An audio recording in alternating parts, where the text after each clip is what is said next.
Hello ladies and gentlemen, we are here at this Riverside Park.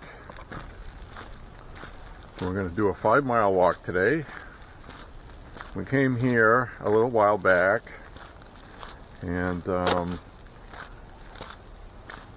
this is called officially the Riverside Greenway. So what we're going to do is we are going to walk about 5 miles on this trail because it's about 2.7 miles long, and we'll go there and back, and I hope you enjoy. And I guess you could consider this to be Woods Walk Gun Talk number 12, which technically I guess would be a river walk. But anyway, let's go, shall we?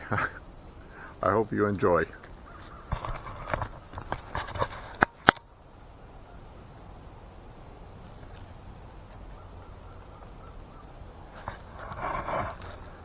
Hello ladies and gentlemen of the internet, this is Jabo, and we're going to do Woods Walk Gun Talk number 12, which is actually going to be a riverside walk, and we're going to be by the Riverside Greenway, also known as Riverside Park. And I'm just filming this introduction, and then we're going to switch to the GoPro so you can have a linear view of everything. And this is the place I came to see my dead cat that was buried here 20 years ago, I guess. So we're going to walk down here, and we're not going to go look at the dead cat, but we did that in a previous video. But we are going to walk the length of the trail and maybe take a walk through the cemetery and see a couple of mausoleums, see how they're holding up. I assume they're still there. So anyway, enjoy the walk with me, and thank you for joining, and click like and subscribe if you like what you're watching, and as always, get out and exercise on sunny days. Anyway,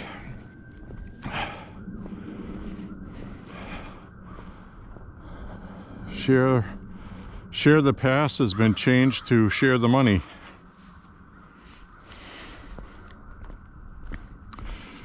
Today's weather for this Woods Walk Gun Talk number 12,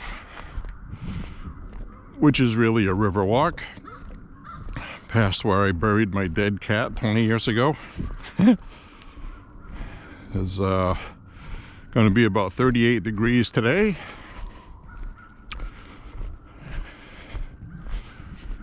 And it is about 11:30 in the morning, I believe.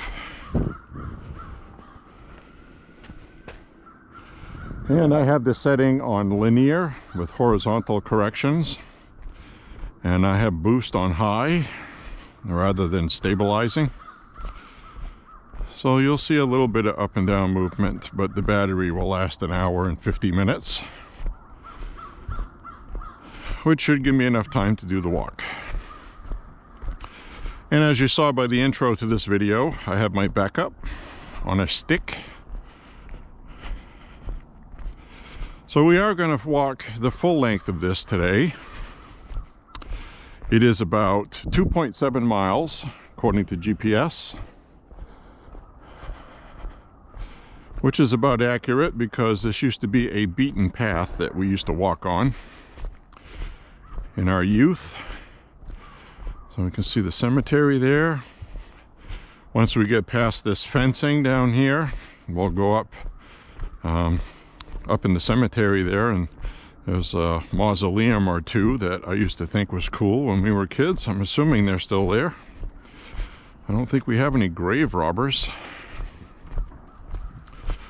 So we will definitely go down and check that out. So thank you for watching, anybody that's watching.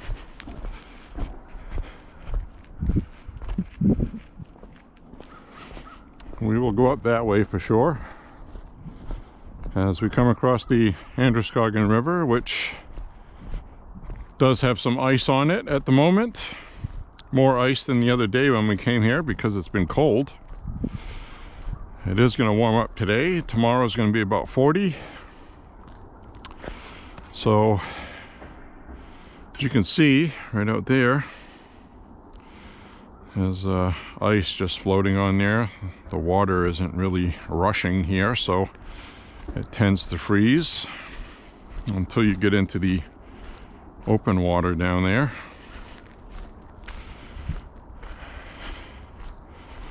Now we can walk up this way to go up, or we're going to walk up that way. So last time on this walk we stopped right about here, just before that little bridge crossing, it looks like. And as you can see, we have sheets of ice. It is February after all. February, I have to say it properly. February. It's one of those tricky English words, often misspelled, which coincidentally, so is the word cemetery. Cemetery is one of the most misspelled words in the English language because it uses 3 E's, and people aren't used to that, all in the same word.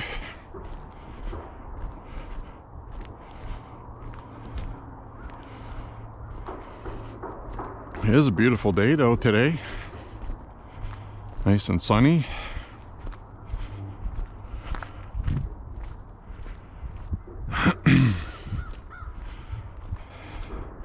Suppose it's a nice place to lay in the ground, have a view of the river.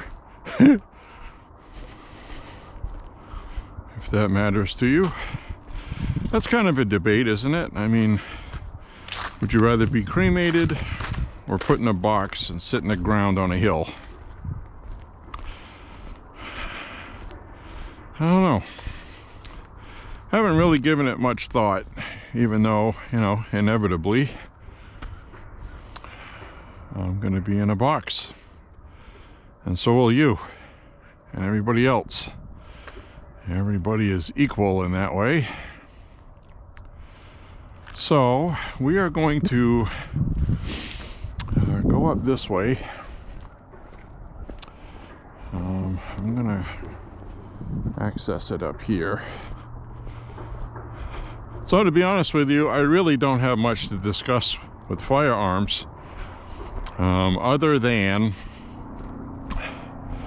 you know, I was reading about Ruby Ridge in the early 90s, 1992 I think, or 91. George Bush Sr. was president, and what happened was this guy was living off the grid on his own property, in his own house, with his own sustainable everything, had his family with him, some kids, a wife, he had just had a baby. And what happened was he was selling shotguns, which isn't illegal to do, and the ATF was accusing him wrongly of altering them. And basically what they were doing is they didn't like his anti-government stance, and they went after him. Sounds familiar, doesn't it? So what they did was they raided his property, the FBI, through the Department of Justice. They had a warrant, and what they did to him was, you had these FBI agents in ghillie suits, which are camouflage outfits, and there was a 14-year-old, his 14-year-old son was walking a dog, and the dog sniffed out these people on their property, started barking, and one of the FBI agents felt that the dog was a threat, so he shot the dog. So what happened with that is the 14-year-old son was armed because they were on their own property and they were out in the boonies. So somebody shot his dog and he returned fire. Well, the men in camouflage, which the boy didn't see, shot him dead. Killed him. Illegally. Because they were going to raid that compound, but they hadn't announced themselves. They hadn't done anything properly. And then through the confusion, the other ones that were watching the property and the house got the okay to shoot, or took it upon themselves to shoot. So what they did was, the wife was standing in their kitchen holding a baby, and the sniper took out the mother, shot her right in the head, killed her right on the spot. So they finally finished their raid after killing 2 of the people in the family. Wanted to charge this guy with crimes that would have imprisoned him, and had his children taken away after killing his wife and his son. He sued the FBI and he won. It was a wrongful death. They shouldn't have been there. He didn't do anything illegal.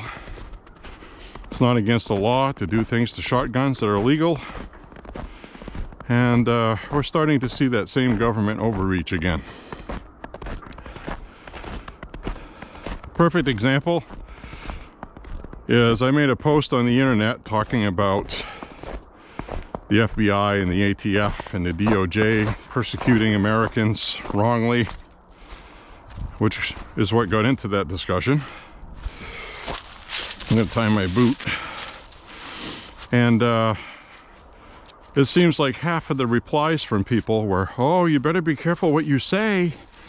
You're going to get ATF at your door. And I'm like, for what? Saying the government is bad? Is that where we are now? You gotta be careful what you say online. You'll be targeted because you badmouth the FBI and the DOJ?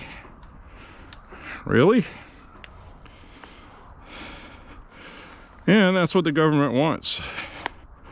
They want people to live in fear. And as soon as you give in to that, they have you. So I'm not going to live in fear.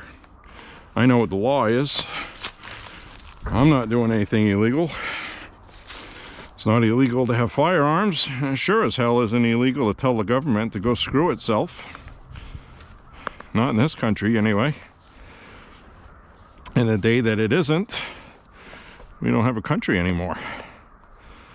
So I am not going to abide by that. A lot of people don't even understand that if law enforcement shows up at your house and they don't have a warrant, you don't have to let them in. You don't have to talk to them. You can ask them something through the door if you want to, but I wouldn't even open the door because I have seen film clips online. It's not my imagination. It's happened. Anybody can look that up. The police officers show up, and as soon as you open your door a crack, they stick their foot in the door so you can't close it. And they keep telling you they believe you're doing something wrong, that you need to talk to them, and if you don't, you're going to be arrested. Which is false. That is a lie. They can't do that. And they're law enforcement, and most people are good, so they're intimidated by that. And I've seen 2 film clips where the guy tried to push the officer's foot out of the crack of the door, and that gave the officer the excuse to come in and say that he was resisting and assaulting a police officer. What they didn't know was it was on video.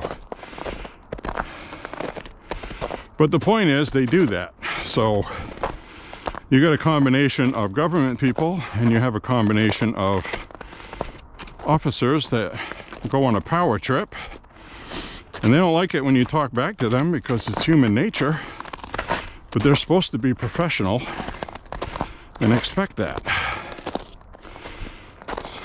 So anyway, that's my little gun two-way rant as we look at this beautiful view.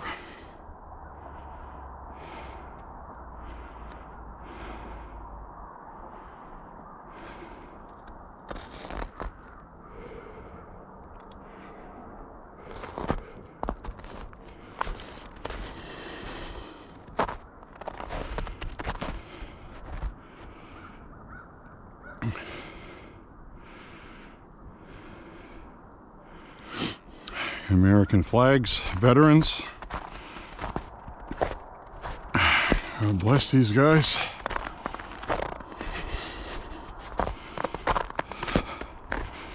So we're gonna walk through a cemetery. Just always remember, if you're not doing anything illegal, you literally don't have anything to worry about. And if they do show up with a warrant, let them in. And while they're badgering you and questioning you, remember that everything you say can be used against you. Even things you innocently say because you're afraid, and you make yourself look guilty of something that you're not guilty of. You don't have to speak with them. You have constitutional rights. You have the right to remain silent. You can say, "Sir, I'm not comfortable discussing anything with you until I speak with counsel." "Sir, I don't feel comfortable discussing this with you until I speak with counsel." You can repeat that over and over again. No matter how much they threaten you and say, "If you don't answer us, we're going to arrest you," let them do what they're going to do. The worst thing you can do is run your mouth. That is my advice to you with the police at the door. If you're innocent, shut the F up. Just shut up and don't say anything. Nothing. And I mean that, literally. They ask you your name. You can say that if you want to. If you've been detained in most states and they ask you for your name and stuff like that, you have to give it to them if you've been detained. But if you haven't been detained, you don't have to give them that information. But if they're there with a warrant, then they are there legally. They got a warrant from a court. So you must abide by it and not resist and not cause any problems. A lot of times they do these raids and they bother people and they end up charging them with things that happened after. Like you resisted, or you obstructed, or you denied this or that, and they had the right to ask because you wouldn't shut up. So shut up. Don't say anything. They're already there, quote unquote. You're already in trouble if they're there with a warrant. If they don't have a warrant, they're trying to get you in trouble. They're on a fact-finding mission that you are not obligated to answer them. Perfect example, a scenario that I've seen online actually, and I watch a lot of attorney channels where these attorneys discuss these things, what you can say, what you can't say. There's even a certain firearms form. If they do come into your house with a warrant, you will have 2 forms to sign, 2 forms about your firearms. One of them you should sign, and the other one you should not sign. You don't have to sign it, and it's nothing illegal if you don't. So here's one of these mausoleums, small one. There's a pretty one out behind it. We'll get to that in a second. We used to come here when we were kids. So somebody here had some hard iced tea and left this person a drink. Maybe it was a relative. They wanted to have a drink with a dead relative. Or it was just somebody coming here to drink. So this is kind of a cool place. I dig cemeteries. So anyway, what I was saying is there is a form to sign that you should sign, and there's one that you shouldn't. Off the top of my head, I don't remember what they're called, but you'll know it when you see it if you read the fine print. One of them, and this is important, if they come into your home with a warrant and they seize your firearms, okay, for whatever reason, whatever they're there for, might not have anything to do with firearms, they're just there. Legally, they can take those because if you're being arrested, maybe it has something to do with a domestic thing, they'll be able to take your firearms legally. So what you should do is read the fine print on them. And the reason why that's important and what these forms are is one of them is one you have to sign. The other one is an alternate one. But the reason why it's alternate is what you're really signing is you're giving them permission to destroy your firearms once they've been seized. Whether you are innocent or guilty, you go have your court date, it's thrown out, you're innocent, they've already destroyed your firearms. And legally, there's nothing you can do about it. So do not sign that form. You can research on online if you want to. That's the truth.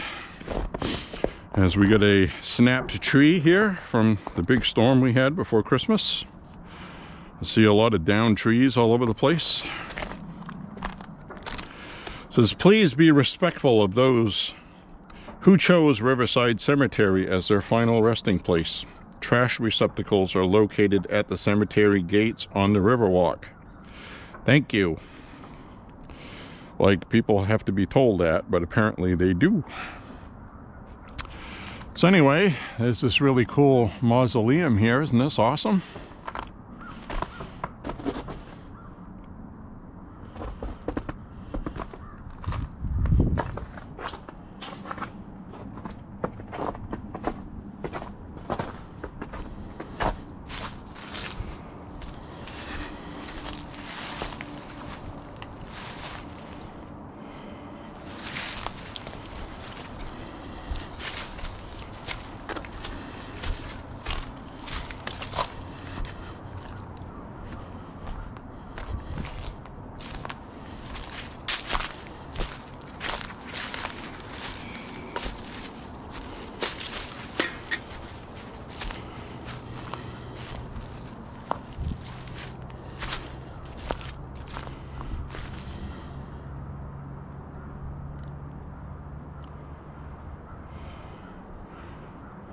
Well, that's pretty cool, I have to admit. Been a while since I've seen this. Looks like it has a different front there. I remember a couple of these up here were broken into and vandalized. I remember reading about that 15, maybe 20 years ago. So I think they replaced the wrought iron gate with a door that had glass in it that was there with that to seal it up from people. Still looks nice though. I don't know what they did with those doors. I bet you they're worth a fortune. So this heads back down that way. There's a little trail you can go down, which I'm not gonna go down because I'll probably kill myself. But that's pretty cool, pretty cool. A couple of trash things here, unfortunately. Wish people wouldn't do that.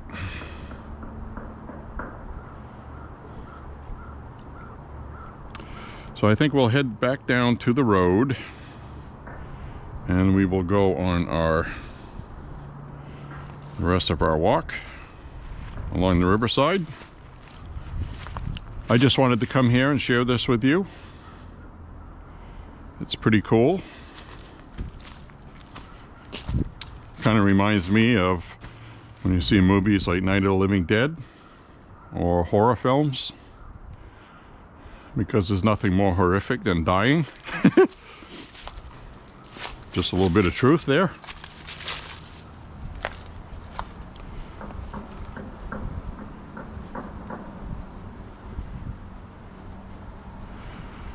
So anyways, we're going to continue on with our walk as we look down in between the trees and the snow that's down there.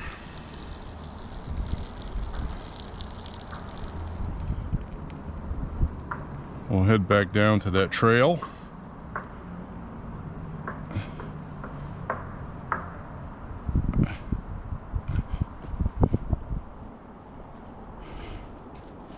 But it's nice to see that this is still here.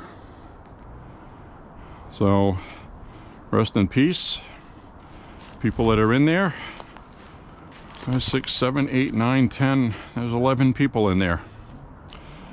And it looks like the Latest one was 1989. Rest in peace.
That guy's last name is Wait, but he didn't. There's no waiting for that.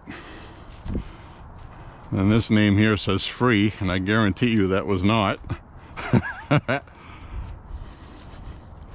Anyways, rest in peace, fellas, ladies and gentlemen. We got a hacker over here.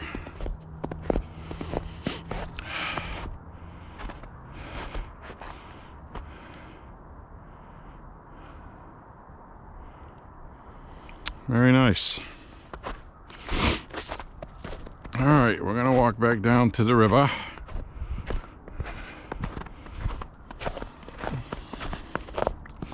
Hopefully I make these walks interesting. I hope you enjoy them.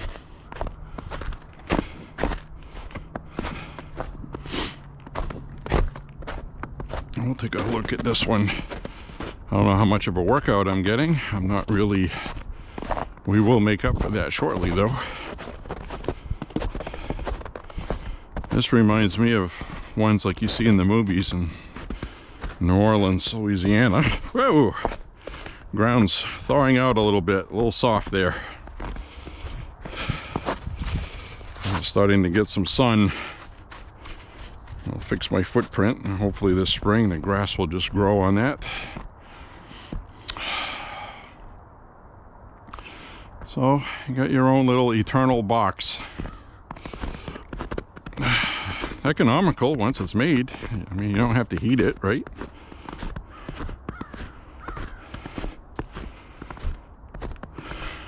All right. Well, now we're going to head on down to the riverside and check and make sure I get my cell phone and other stuff.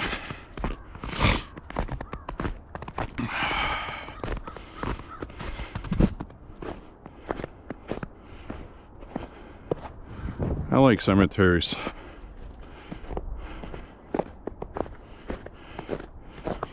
See, I just did 1 mile in 31 minutes. That's not a good time at all. Should be about 17 minutes, 18 minutes.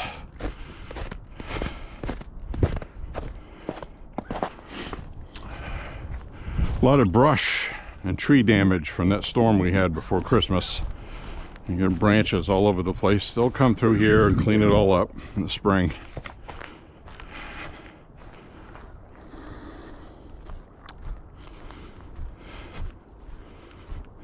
It is peaceful.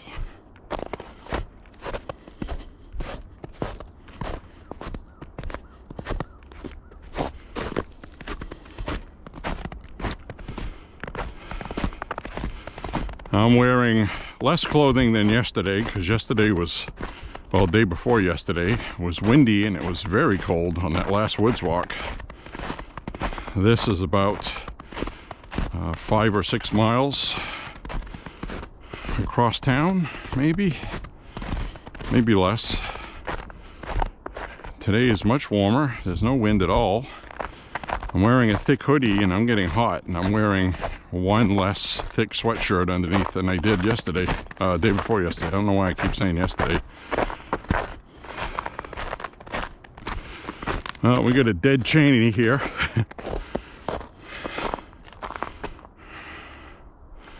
Dead Cheneys. All kinds of acorn shells. I haven't seen any deer track here, but this is a big oak. This is an oak tree. A mighty oak. So there's no deer tracks from what I can see. You'd think they would be all over the place here though. Free food like that. I could see all kinds of squirrels. I think the squirrels have had all kinds of acorns.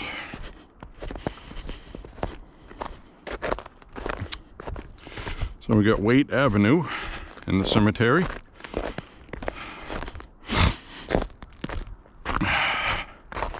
There's the river again. We're gonna go down by the riverside. Down by the riverside. Ooh, I gotta be careful walking here. This is pretty steep. That snow's hard. I don't want to end up on my keister.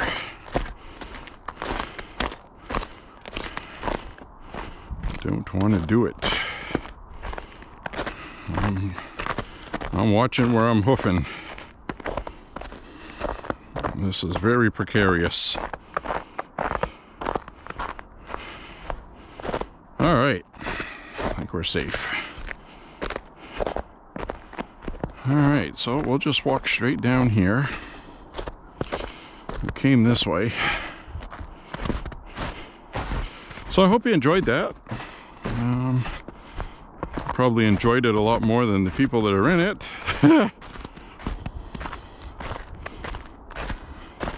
That's kind of a joke I have, you know, because I've been to a few funerals at my age. You know, and you always hear really crazy things at funerals that make no sense. One of them is, and somebody actually said this, my dad died. He's in the coffin, and yeah, he's embalmed. They made him look great. They really did. Because when he died, he didn't look very good. He didn't look healthy. They made him look good.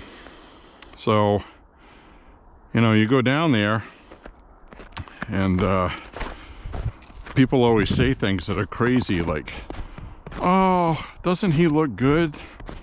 Oh, he looks great. They did such a good job. He looks 20 years younger. And I'm like, how does he look great? He's dead. He'd look great if he was alive, you know? I don't know. It just always strikes me as odd. And, you know, I really don't like funerals. I detest them. I like to remember people the way they were, the way I remember them. I don't like my last images to see that they're gone, and I realize that's not a popular opinion. People find it disrespectful when you don't want to go to a funeral, but that's just how I am. Part of it is not wanting to die myself. I don't want to be reminded of it. I don't want to be reminded of people I care about are going to die. That's just a personal thing with me. And they're tough to go to. They're really tough. The whole time at my dad's funeral, I mean, I was fighting to not cry in front of people, and I hated it. Funerals are for the living, okay? And if you don't need it, you don't need it. But unfortunately, I was the one picked to deal with burying him and all that stuff. My older brother helped out some, and even found a way to upset that, which I'm not going to get into on here, but I wasn't happy about that. It made things worse. So anyway, we're back down to the road. People are out exercising. Now I'm going to follow this up. I haven't gone up this way since they've paved it. I'll do another check and make sure I got everything. Wallet, keys, phone, spare camera, spare battery, yada yada yada. I got some ice right there.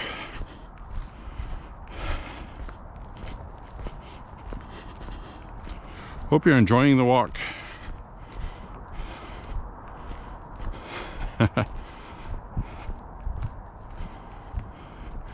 Day of the Walking Dead. We're out walking.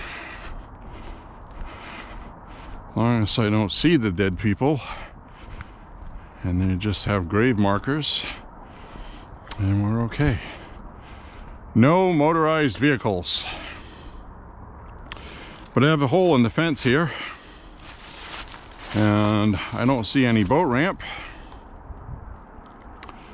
So is that hole here because they hope people walk out on the ice and drown? I don't think so.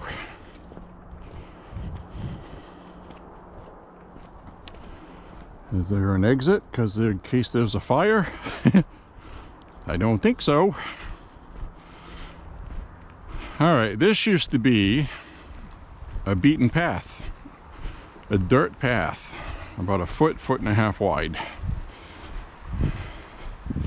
And you used to have to cross this water over here by walking across a log that was going across it, or hopping across rocks. And now it looks like they have a metal kind of sewer ductway, or whatever you would call that. It looks corrugated underneath the road that they built over it. No vehicles allowed here, by the way. I'm sure people come down here with their bikes, even though they shouldn't. I would if I was a kid. So this is that this brook.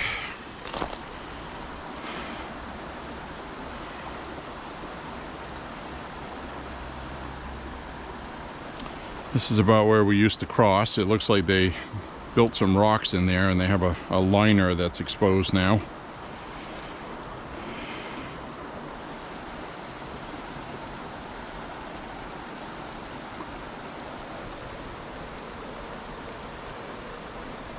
Well, that's pretty cool. And this side, it empties out into the Androscoggin River. Got some downed trees there from that storm, no doubt. Just floating around. We'll come back here when this is all thawed out later this year.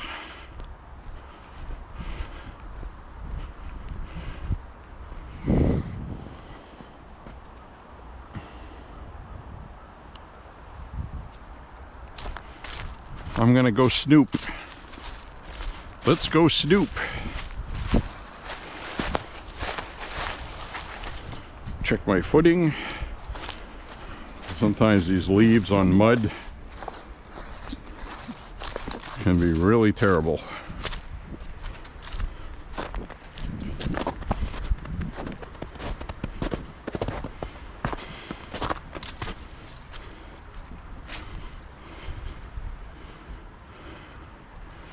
So we got the water making its way out to the river.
All right, now we'll go on up here where I came down.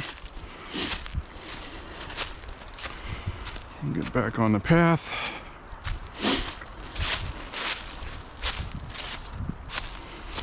Head on down this way. Got a trail that goes up here somewhere.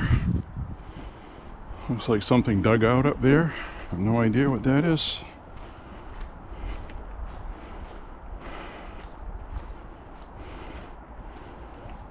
Oh, kind of cool. I want to go see what's up there. Let's go. Let's go take a look-see.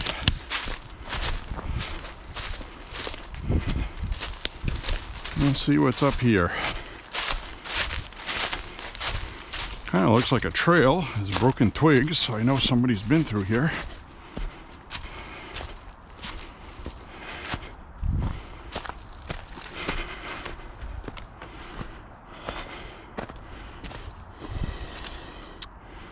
See bike tracks. Somebody on a mountain bike probably. It just looks like a little thing off to the side in the woods.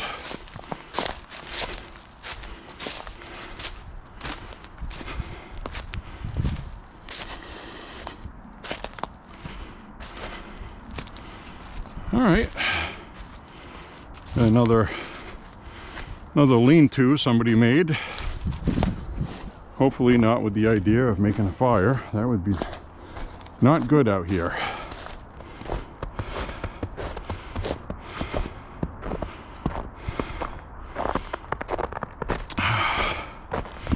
This looks just like somebody was squatting out here.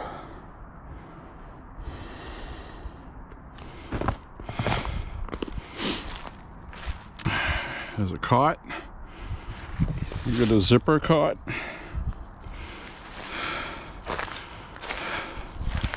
Don't get caught in your zipper.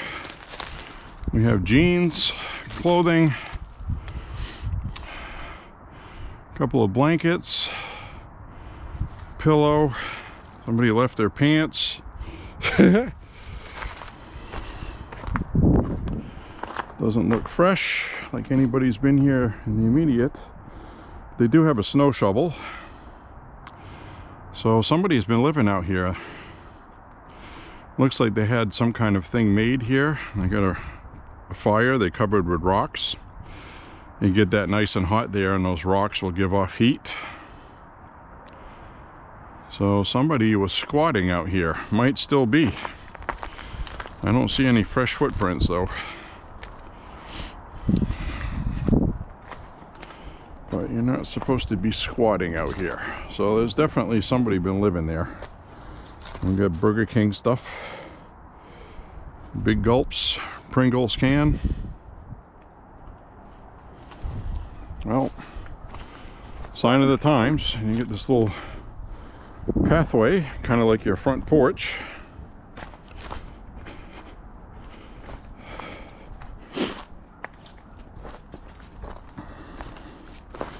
So it looks like somebody was living up there, squatting.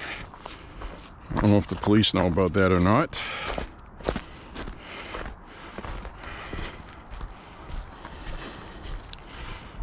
Anyway, recorded it for you to see.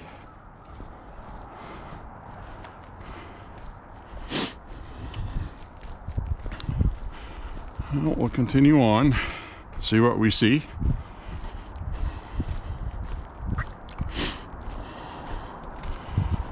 We're going to walk all the way down to the Tall Pines area, I believe it is. So again, thank you for watching, if you're watching. And we're going to be walking underneath the first part of the Memorial Bridge, which I think is called something different now. I don't know why people have to go changing the names of things. I think it's named after, I think it's a Veterans Memorial Bridge. And they might have changed it after somebody that was killed, I think. Which is good. But you get used to calling it a certain thing and they change the name on it. So I'm just glad they're not changing it to something else un-American.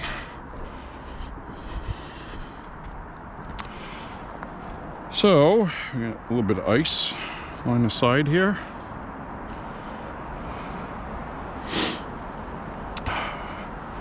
About 5 or 6 years ago, I was coming back from Auburn. It was snowing out, and there was, because we had a snowstorm, they plow. So they plow and you end up with a ridge of snow right up against that rail that you see.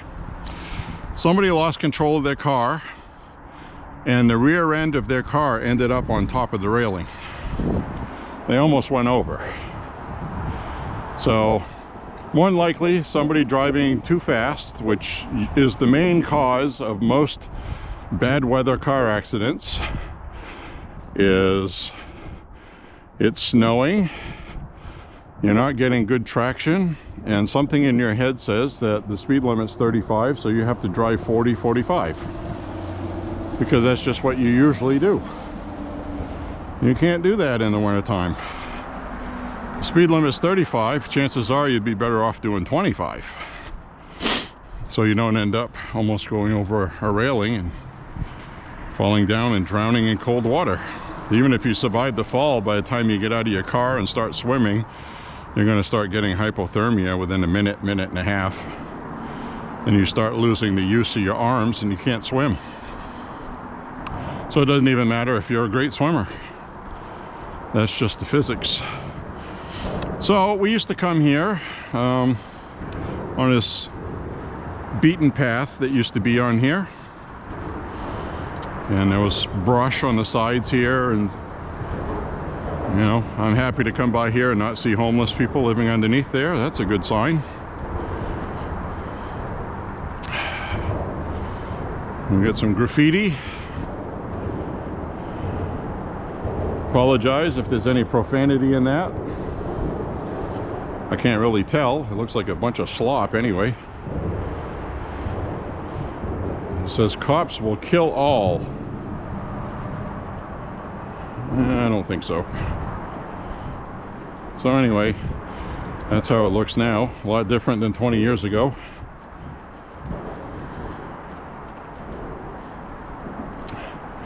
So let's continue on the trail. Hope you're enjoying the walk. I have to admit, it is pretty nice down here to have this right in the city of Lewiston. There's all kinds of places to walk in Lewiston. And Auburn too, you know. In a lot of respects, Lewiston is a lot better to walk in. I've found this to be very nice. And like I said, we've always had this here when we were kids, always. So this isn't new. It's just now it's easier to walk on it and get here because it's all paved, which is nice. Oh, look at this. See, this is nice.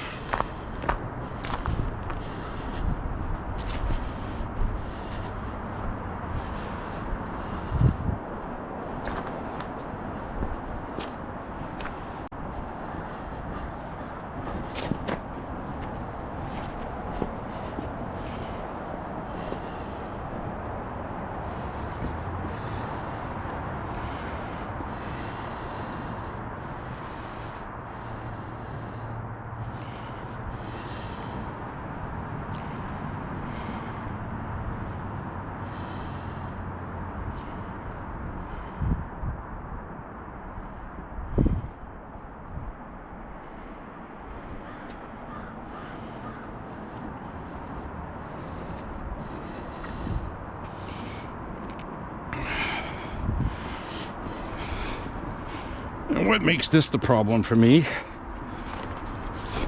is not the physics of it. It's my carry. Oh, that hurt.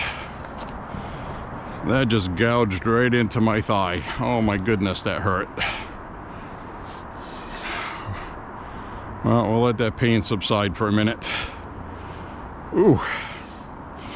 All right, we'll walk down this way and take a look. I just wanted to see what the hell was out here today. And I do not go to places like this without my carry, so a lot of times it's not very conducive with traversing terrain, especially with ice and snow that you got to watch out for. And we had a lot of flood water here.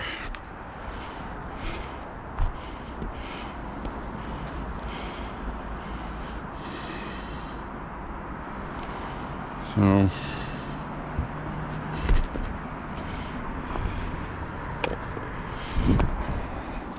this big chunk of ice.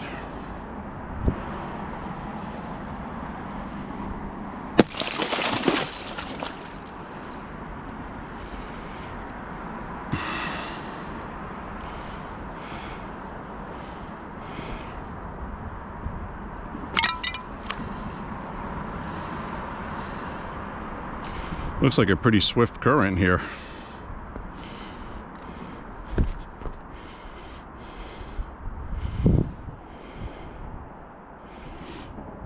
As long as I don't see any stiffs float by, I'll be all set.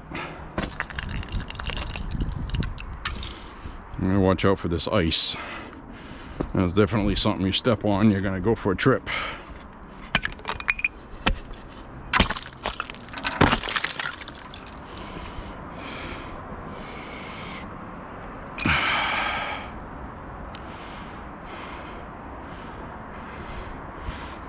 Rock cropping I was standing on up there, it's pretty high, and it's not deep there, so you jump off that, you're gonna get broke.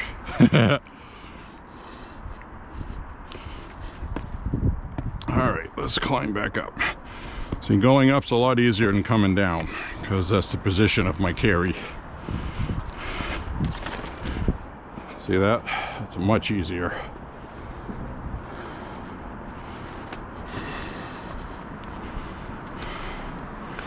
I'll go up this way.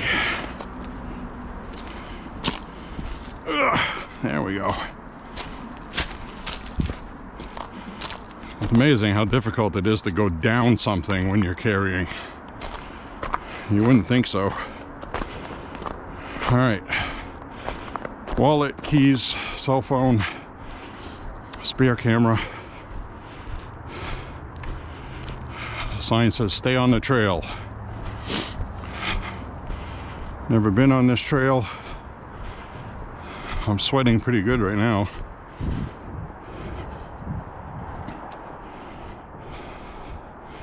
So the main hazard of traversing these rocks isn't the rocks, it's the ice.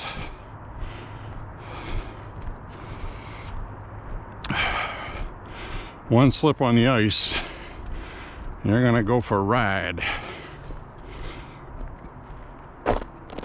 A wet ride that you don't want to go on. See? We got this ice right here. Loose snow. Like that. Makes it slippery. Then you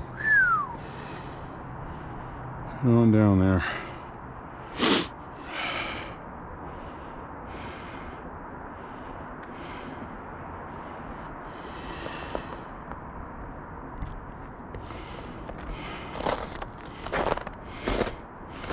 Wow, that's like,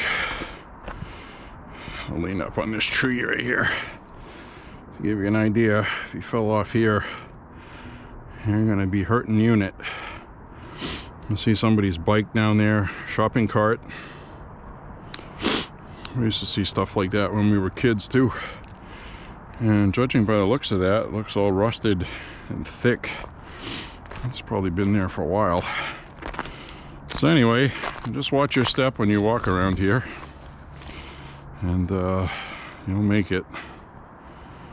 It is a nice day though. Warmed up quite a bit. I'm sweating.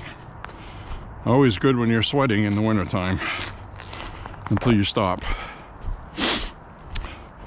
So now we get some buildings here. So this must be towards the Strawberry Avenue, Tall Pines area. This seemed like a lot further than what it is when we were kids, but it really isn't.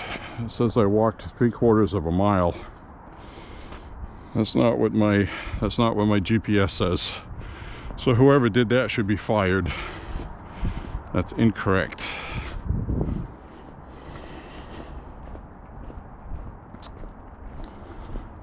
So, hi, how are you? Good, great, yourself? Not too bad.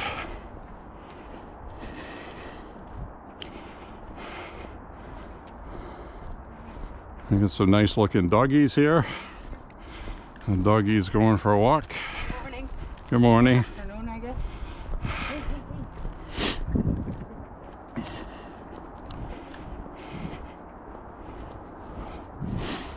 Now the woman in my ear says we've walked 2 miles.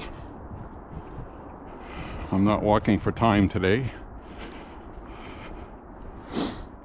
even though I do have a sweat going. We got another snap tree, which that tree looked like it was starting to rot before the windstorm. I just finished it off. It's resting up in the crotch of that tree. Well, we've been out here when it's windy. Something like that could snap, fall on you, and you're dead.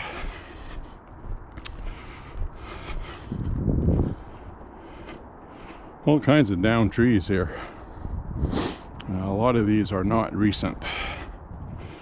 Maine has had storms for a while. They keep talking about it like it's a big deal. Climate change, well, we've had storms here for a while that cause damage. Sometimes you get more than in some other years. The other thing I wanted to talk about real quick for guns, I just found out, is Remington has announced that they're leaving New York State. They are, quote, fleeing. They are fleeing New York State, the blue Democrat communist state of New York, losing another multi-million-dollar business. They're going to Georgia. First initial reports I saw said they were moving to Florida, but those are false. It's Georgia. Probably going to move and get the same kind of welcome tax breaks that other gun manufacturers there, like Heritage and Taurus, get there. In Braintree, Georgia. I don't know where Remington is moving in Georgia. But that's where they're going.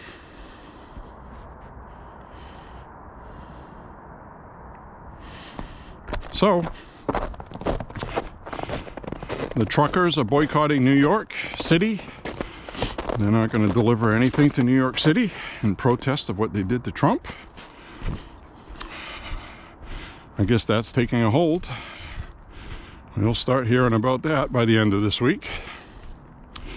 And you've had big multi-millionaire billionaires on TV saying New York is a loser state. Don't spend your money there. You know, and Remington can't stay in New York because they're trying to survive starting over again. And it's going to cost them some money to move. But if you're a gun manufacturer in a blue state, you can't stay there. You just can't. Smith & Wesson left. Another firearms company in Connecticut left. Massachusetts. They make it impossible for you and they tax you to death. So just take your jobs and your money to another state that appreciates it. So, New York, I'm predicting New York City is the next Detroit. If you're unfamiliar with Detroit, in the 60s, Detroit was the wealthiest city in the world. And it was destroyed. So that's what happened with that. By Democrat policies. They have acres and acres and acres of abandoned empty homes where everybody left with the jobs. So New York City is well on its way to doing the same thing. They can't even get people to join the police force because you might end up getting charged with murder defending yourself legally. So who the hell wants that?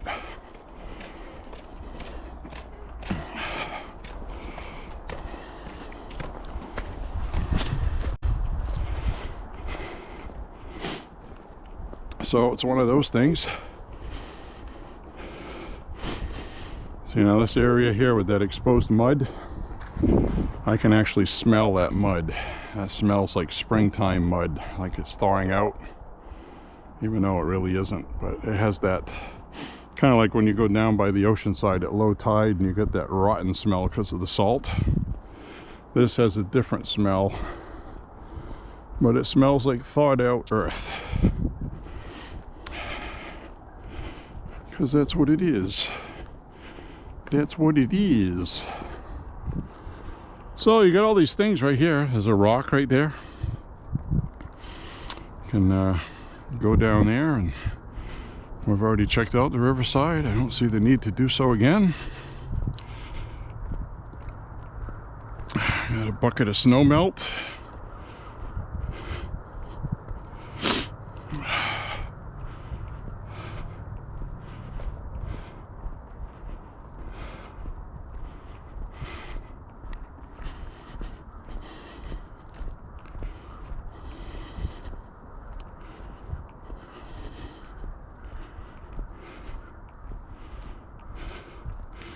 Wow, you got that big tree right there that fell down.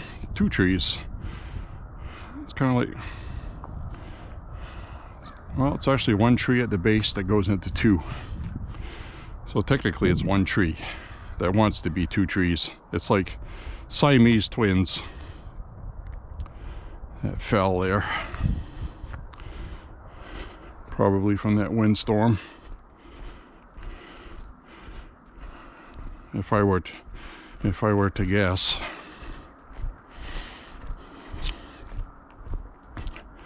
Well, let's see how far this goes up ahead yonder.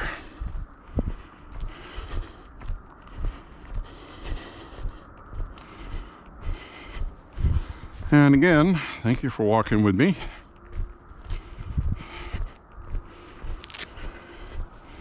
It is a nice view, nice. Just about noontime, a little bit past noon, I think.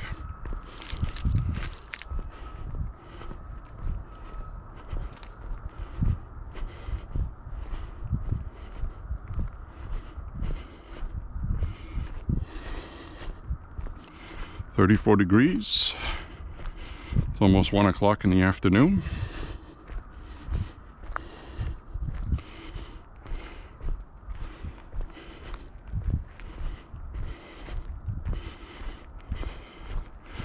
I got about 30 to 40 minutes left of battery, I believe.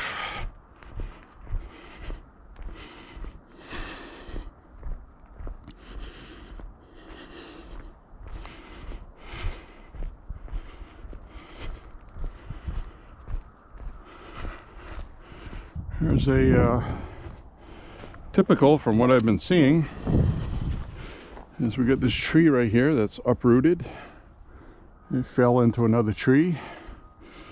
Somebody's going to have to come through here and cut all this stuff up at some point, because that literally could break free from that, because it looks like it's almost dead anyway, and the weight of it might snap while somebody's walking by. So you can't leave that like that.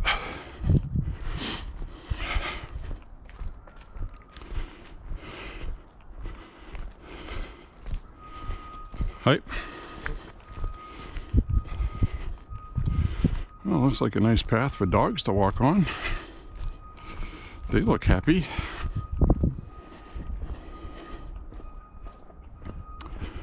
And got all these trees. It's nice.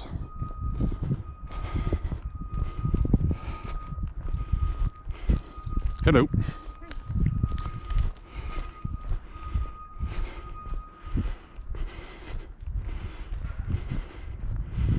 There's something backing up there.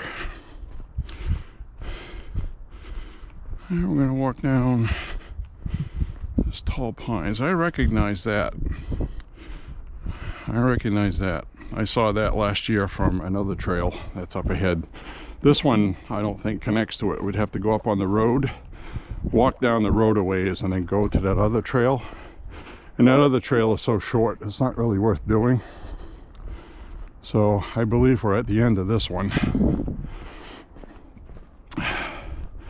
This would be the tall pines down by Strawberry Avenue in Lewiston. So we'll walk to the end of this and then turn back. So it's nice that they put this here. You know, we would have loved this when we were kids. Probably would have come down here a lot. On bikes and skateboards and rollerblades, roller skates. Maybe even after an ice storm, we could come down here with ice skates in spots.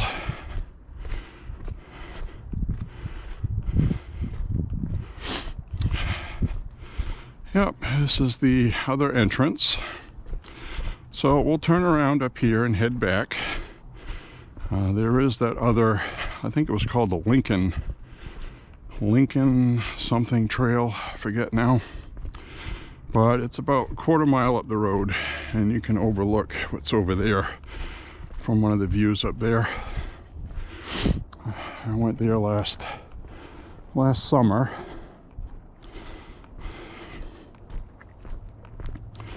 Alright, so this is the end of that. We'll turn around and head back. Hope you enjoyed the walk through the cemetery. So, you go up this road here, goes across railroad tracks, and it goes up to Main Street in Lewiston. And we'll turn around and head back. Here's a map. Here's where we are right here. And we just went all this way underneath the bridge. And we're going to head all the way back to the park.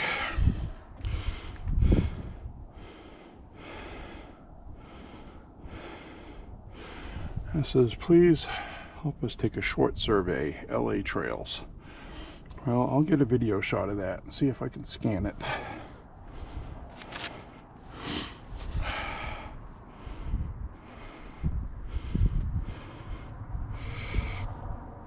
All right, it is nice today.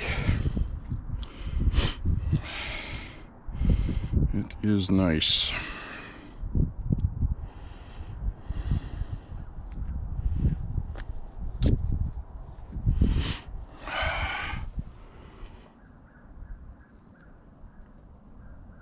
All right, I just scanned it. Get it to load. Sorry, the file you have requested has been deleted. Well, I guess they need to update their sign. They're linky, no worky.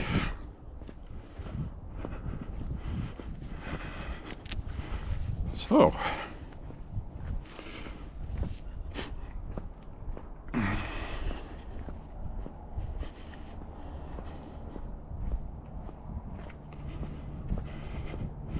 Well, let's walk back. Now I don't have to stop and look at anything. I can just walk and get the rest of my workout in, even though I am sweating pretty good. Pretty well, if I want to use correct English.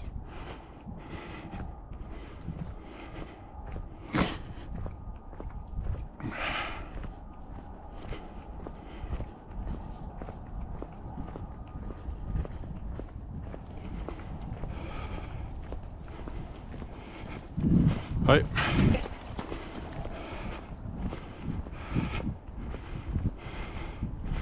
That was a David Schwimmer looking mother bleeper.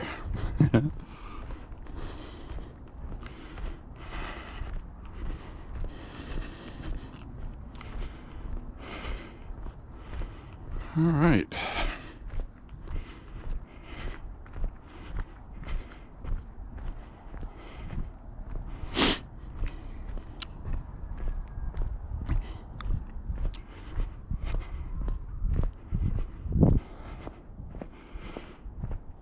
Well, I approve of this place.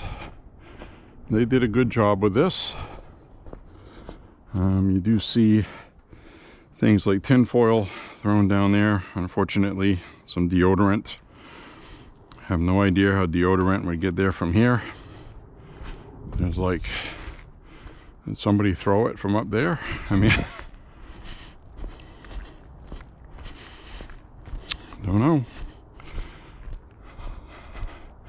So this seems like a pretty common thing I've noticed walking on these trails, is every once in a while, which was another thing with that other trail. After you come out of here, walk down a street for a while, get on that other trail that goes for a quarter mile, I think it is, half mile.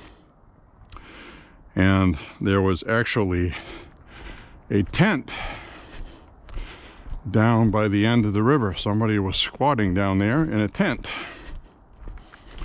Then when we were in Auburn, when we crossed the train trestle, there was another squatter that camouflaged their tent that they had. And then we just saw that log kind of encampment there with those rocks to stay warm with, which was a pretty clever idea, actually. Rocks do get hot and they stay hot. So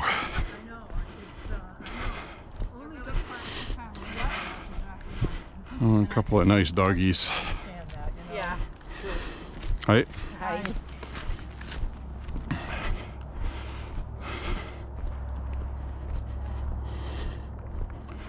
So this river was raging pretty good the week of that storm. We got about 3.5 inches of rain in a day and a half. Everything was flooding. I don't know how much this flooded. To be honest, it doesn't look like this really flooded up this high too much. I'm sure it was up along where those trees are. Pretty sure. Hard to say because I wasn't here looking at it when it happened. I was trying to keep warm with a generator and did so with a propane heater. I ran the generator to cook food with a hot plate, charge up the devices, make a pot of coffee once in a while. So it wasn't bad with the propane heater.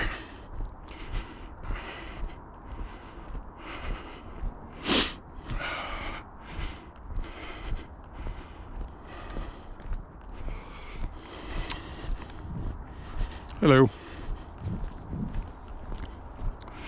So with the propane heater, it wasn't too bad. And I went through quite a few 1-pound bottles of propane though.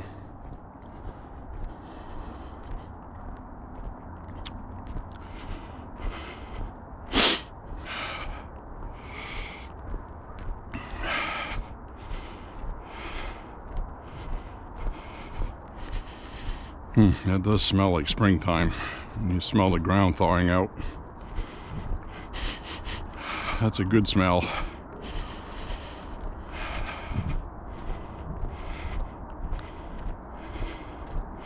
Anybody that's been around lakes and ponds recognize that smell right there. Unfortunately, we don't have smell-o-vision, so you'll have to take my word for it.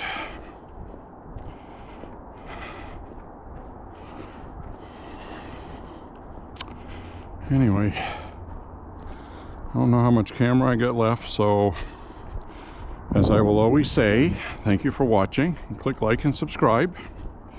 And if the stream just abruptly ends, you'll know what happened. And if you didn't watch this portion because you skipped ahead, then you definitely won't know what happened. But I do have my spare camera, and if it stops, I will record a short little piece just to stick on the end so you'll know what happened. Because that's something I noticed in my other videos. Sometimes they just end, sometimes in the middle of a sentence. I try to edit and crop that off, but anyway,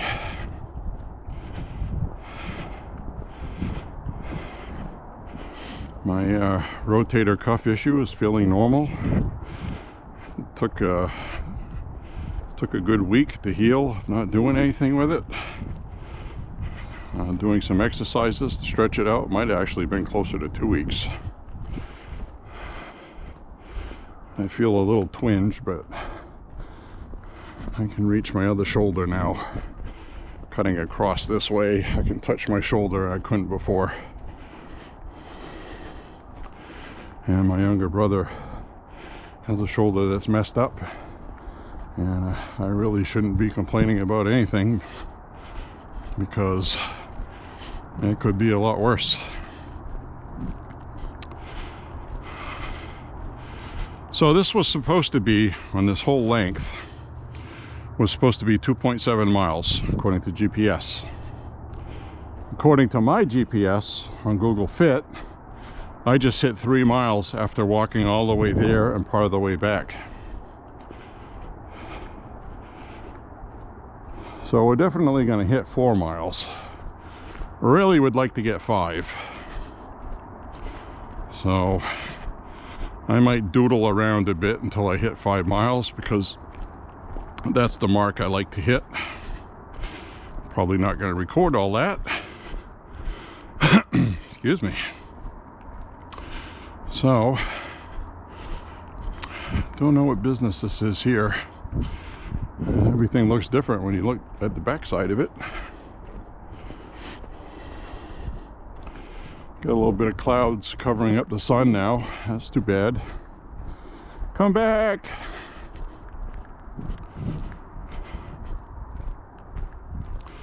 Anyway, I do hope you're enjoying the walk. That was the main goal I was going for.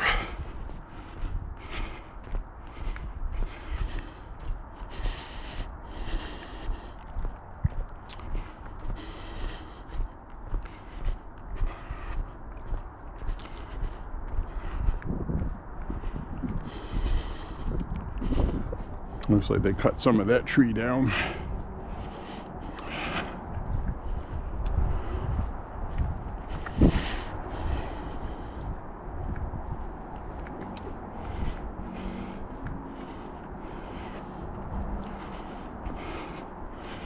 Now that says you walked 0.75 miles.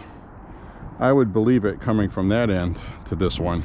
So they probably painted that upside down, because I know for a damn fact that's more than 3/4 of a mile this way.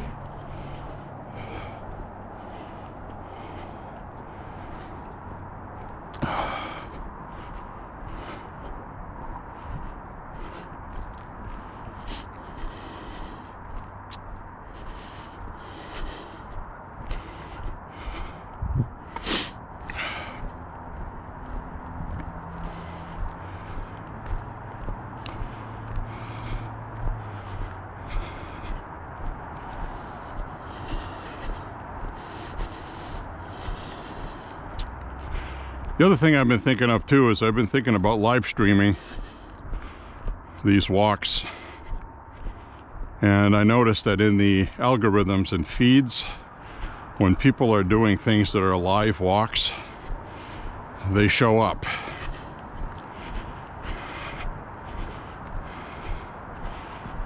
I went live for a car accident nearby where we live. I stopped and started recording that, and it didn't take long for 5 or 6 people to tune in streaming.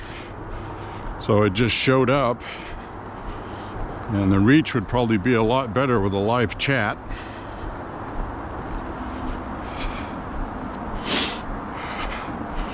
Problem is my phone data service would have to be upgraded to do that.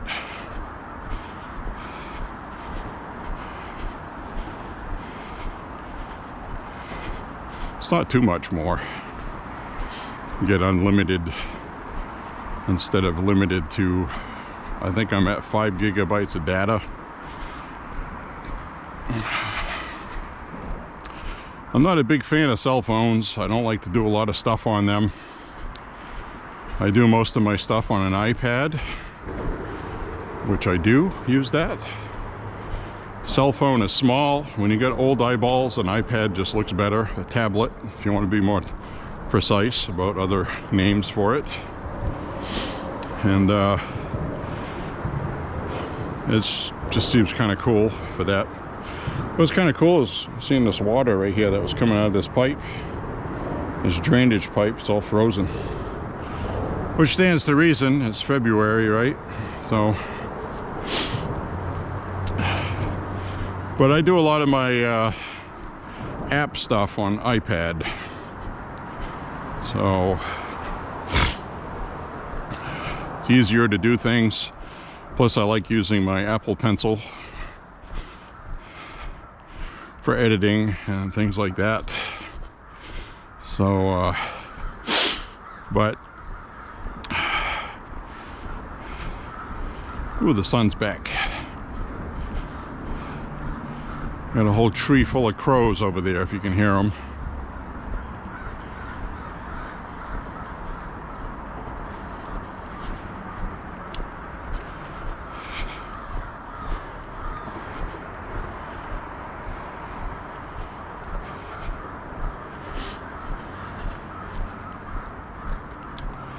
I like just having this camera on my head and forgetting it's there and just talking, because I did set up a zoom on it. I can zoom with it, but the problem is because it's on my head, you know, maybe when it gets warmer I'll put it on a kind of a stick and walk with it like this. That way I can operate the zoom. If we need to zoom on something, like you see those crows over there, I could zoom on it. Now I could do that right now through my app. Oh, look at that little red squirrel. Hi. He's just looking at me. He's jittery. Maybe he's keeping himself warm. Oh, he's picking up a pine cone. Look at that. He's gonna have a snack. He's gonna let me watch. Oh, that's it. He stuck the whole pine cone in his mouth. He's taking off with it to have a snack.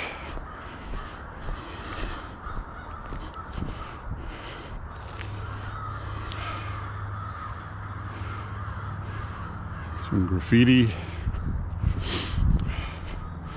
That was that homeless log cabin up here by that rock wall. I want to know where it is.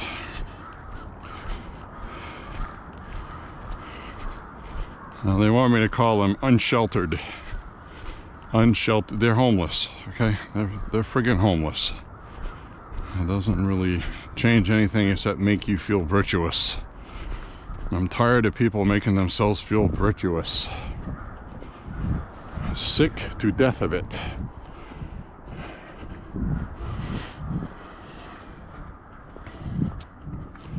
Well, let's walk down this way.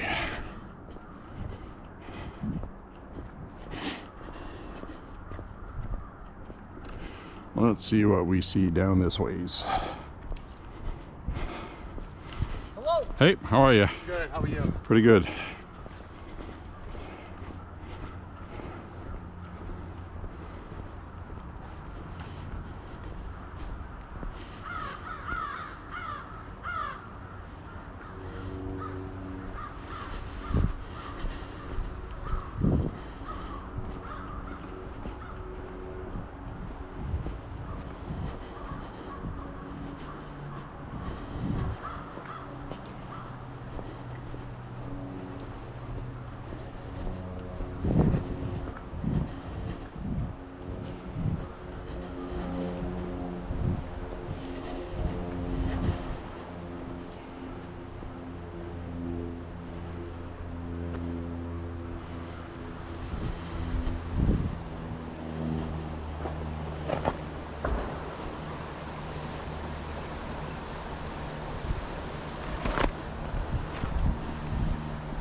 Hello.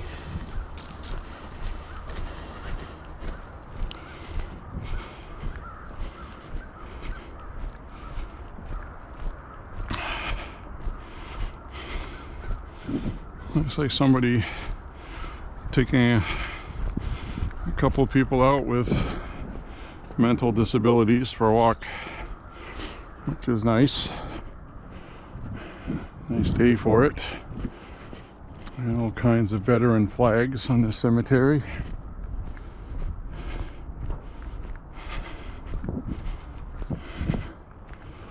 Wonderful.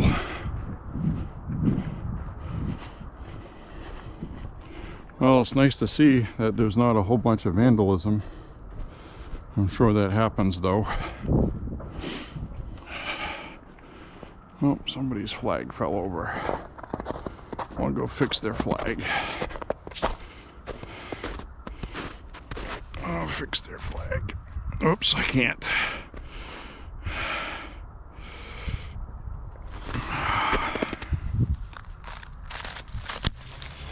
Oh, I can't. It's all frozen in there. I wanted to straighten that flag out, but it's froze stiff. And the one laying underneath the ground it is frozen to the ground. I just broke the stick trying to take it out. Must have happened when we had that storm. Blew everything all over the place. 70-mile-an-hour winds. It must have been whipping over the top of that.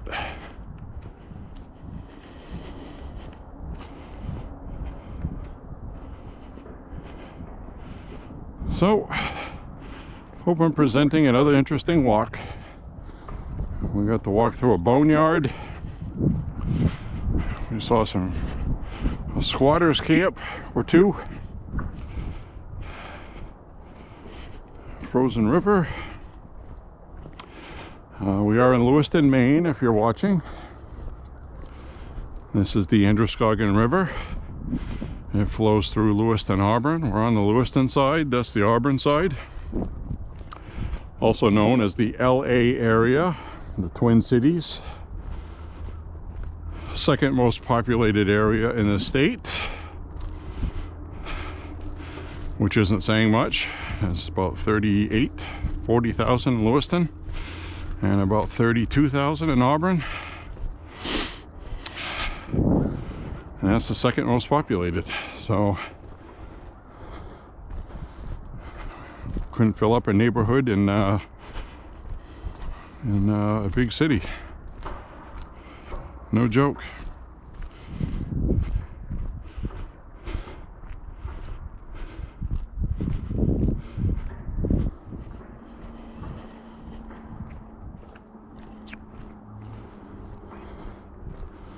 I used to come down here sometimes when I'd skip school. It was a cool place to hang out, get some sun. Sometimes I'd read a book while sitting on a grave or lying down on one. You know, stuff teenagers do. Wasn't a bad thing. You learn a lot reading books.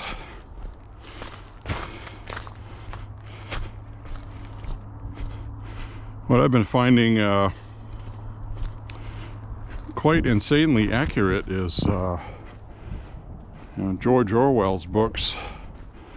Animal Farm, 1984. It's so accurate to what's going on today. The authoritarianism, the state, what's true. All right, I just extended my pole. Old GoPro, the battery ran out. So what I was saying about George Orwell and books and things like that is if you read things, you know, like the Bradbury book, Fahrenheit 451, the burning of books, and the practice of snitching and ratting on your neighbors for the sake of the state, and how human beings always find a way. So what they did was this underground group of people with good memories. They were all chosen to memorize books, word for word, page for page. And then as they got older, they would have to transfer that book to a young person. And it's really sad because these are the kind of things they're doing now. We're on that way. And this is the time we need to recognize it and fight against it. Because someday I won't be able to make a video like this. I'll be taken away to a re-education camp. And a lot of people say that can't happen, but it's happened in the past under the guise of democracy. You know. So, other books I think of is Rollerball Murders, which is an interesting, very rare book. I have an original copy, hardcover. And, they based the movie Rollerball on it with James Caan. They covered most of it, but the gist of it is the world no longer has freedom and liberty. It's been divided up into 4 quarters, and it's all owned by corporations, mega rich corporate. There's no more governments. These companies and corporations run the world, which is the same as these globalists like Bill Gates and all of these people who are influencing the EU, the UN, NATO, the World Health Organization, using pandemics for control. They're on their way to that because they decided what was best for you. So anyway, in the Rollerball book, there was a central computer the computer's task was kind of like an AI programmed to delete certain history and keep some history or alter previous history. So once you alter history and you erase it from the books, the younger generation doesn't have that history, and the old people that know about it have died or been sent to work camps, or they were euthanized, or whatever they do. So what happens is this guy named Jonathan E., who's a rollerball player, because these corporations were using legalized drugs for social purposes, to keep everybody kind of like anesthetized, basically. It was free. The government gave it to everybody, and just take a pill and all your troubles go away. You get nothing to complain about. And you watch rollerball, the state-sanctioned sport. So they realize psychologically people need to be entertained, so they have this sport called rollerball. On roller skates with motorcycles, very violent. And the star player in that gets so big and popular, he starts to figure out what they're doing, and he rebels against it. He's starting to wake up. He wants to see that central computer. And then when he goes there, he figures out what they're doing, and he's very sad by that, because he starts thinking about things where an executive wanted his wife that he was very much in love with, and they just took her from him. And they gave him a nice house and a ranch, and it was kind of like an exchange, because some executive wanted something he wanted. And now he was getting big and popular enough to get them back. So he starts causing a problem for them, and they try to kill him, and they fail. So they try changing the rules of the game to making death legal. You can kill other opponents in the game, hoping that he gets killed.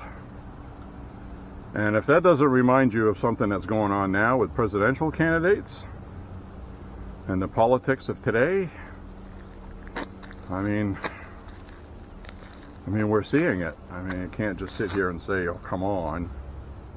I mean, we're seeing it. Literally. It's playing out right now. And it's not going to go to a good place. All they're going to have left is to kill him, actually. So, basically, though, they try to take everything away from Jonathan E., and he gives them the big finger. and he scores the winning point in a championship game. He was one of the last players left. Everybody else was killed in it. And he takes one of these roller balls and he stuffs it right in a hole right in front of the chief executive's face. Basically a big middle finger. And that's how the movie ends. He just skates off. Very similar to the book, but a lot of these books are written by people who were liberal college people who understood the fears of that, and now it is miraculous that they have flipped around to actually be implementing it when they spent all that time trying to warn against conservatives being the ones to do that to people. And it turns out how everything has flipped now. The Democrats and liberals are the fascists, and the conservatives want people to have freedom, liberty, and rights. And they are doing everything they can to stop that in a fascistic manner by prosecuting your candidates and locking people up with ATF raiding people's homes, which is why I talked about Ruby Ridge before going on this walk at Riverside Greenway in Lewiston. So anyway, I just wanted to thank you for watching. I hope you enjoyed it. I'm going to end this recording now. And thank you for watching. And click like and subscribe. And I really do enjoy doing these. So until the next one, this was Woods Walk, a Gun Talk, number 12. So I hope you enjoyed it. Bye-bye.